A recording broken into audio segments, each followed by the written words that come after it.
आज आपल्याबरोबर आहेत मिनाज लाटकर. मिनाज लाटकर यांनी नफ्स हा रमजान विशेषांक काढलेला आहे आणि याविषयी आपण त्यांच्याशी खास बातचीत करणार आहोत. तर मिनाज मॅडम, मला एक सांगा, नफ्स तुम्हाला का लिहावीशी वाटली? सर, मला जेव्हा दिवाळी अंकाची ओळख झाली त्यावेळी माझ्या लक्षात आलं की दिवाळीला दिवाळी अंक ज्या पद्धतीनं निघतात त्या पद्धतीनं रमजान ईदला सुद्धा एखादा अंक निघाला पाहिजे, एखादी साहित्यिक ॲक्टिव्हिटी त्या निमित्ताने झाली पाहिजे. या विचारातून मी रमजान ईदनिमित्त नफ्स अंक तयार करण्याचा विचार माझ्या मनात आला. आणि त्याशिवाय मी माध्यमात काम करत असताना माझ्या एक गोष्ट लक्षात आली की माध्यमांमध्ये जे मुस्लिमांविषयीचं जे चित्रण केलं जातं ते खूप पूर्वग्रहदूषित किंवा एकतर्फी पद्धतीनं केलं जातं.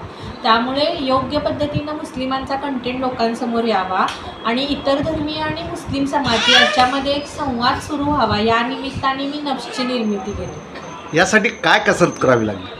यासाठी सर, आता एखादा अंक काढणं, त्याची निर्मितीपासून त्याच्या वितरणापर्यंत खूपच आव्हानात्मक परिस्थिती असतेच.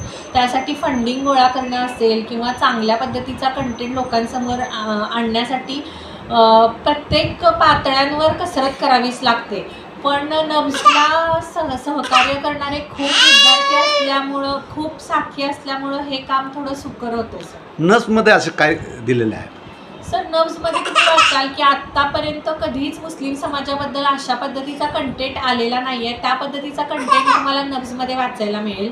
नफ्समध्ये हा आत्तापर्यंत जाणीवपूर्वक किंवा दखल न घेतलेला मुस्लिम समाजाच्या कला, संस्कृती, राजकारण या संदर्भातला कंटेंट तुम्हाला वाचायला मिळेल. तुमची जी खंत आहे तीच आरफा खानम यांची सुद्धा आहे, याविषयी आपण काय? सर, काय आहे की सध्या मुस्लिमांची प्रतिका आहेत किंवा मुस्लिमांबद्दल ज्या पद्धतीनं वातावरण नकारात्मक केलेलं आहे, तर त्यामुळं मला असं वाटतं की नफ्स ही अशी पहल आहे की जी हिंदू मुस्लिम यांच्यामध्ये एक संवादाचा दुवा ठरू शकते. शेवटचा मेसेज तुमचा या निमित्ताने काय असेल? सर, माझा एकच मेसेज असा असणार आहे की नफ्स तुम्ही नक्की वाचा आणि आम्हाला प्रतिक्रिया कळवा. आणि मला असं वाटतं की सध्याच्या परिस्थितीवर संवाद हा एकमेव उपाय आहे.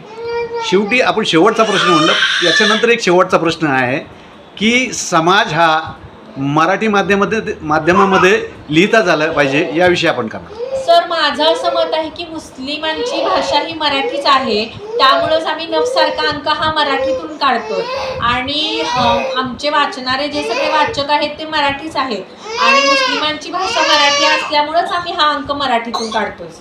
म्हणजे लिहितं समाजाने झालं पाहिजे. हो हो, नक्कीच सर. आणि लिहितं होण्यासाठी आम्ही प्रयत्न सुद्धा करतोय सर, नफ्सच्या माध्यमातून. आपण झिरो न्यूजला मुलाखत दिली, आपलं धन्यवाद. Thank you sir. Zero news, it's news impact.